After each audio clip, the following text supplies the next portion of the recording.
आता बोल वचन नाही वचन देणारे मुंबईकरांसमोर मुंबईत श्रेय चोरणारी टोळी आली आहे.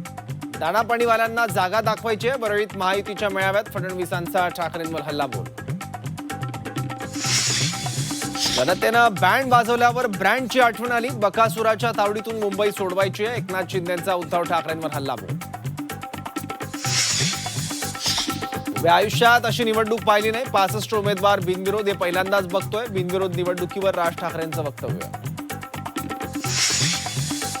महायुतीच्या बिनविरोध उमेदवार निवडीविरोधात मनसे थेट कोर्टात जाणार. निवडणुका होऊच द्यायच्या नाहीत असा सत्ताधाऱ्यांचा प्रयत्न. अविनाश जाधव यांचा आरोप.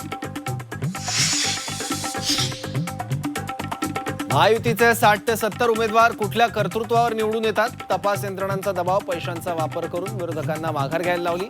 खासदार संजय राऊत यांचा आरोप. महापालिका निवडणुकांच्या मतदानाआधीच महायुतीची जोरदार मुसंडी.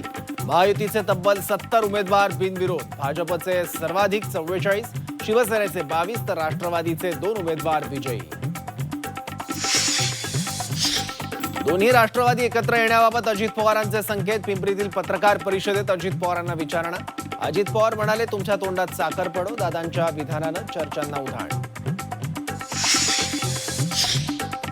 भ्रष्टाचारी राक्षसांचं दहन करायचं आहे. मनपातील भाजपच्या भ्रष्ट कारभाराचे अजित पवारांकडून पत्रकार परिषदेत वाभाडे. तर आम्ही आरोप करायला गेलो तर अजितदारांच्या अडचणी वाढणार. रवींद्र चव्हाणांचा पलटवार.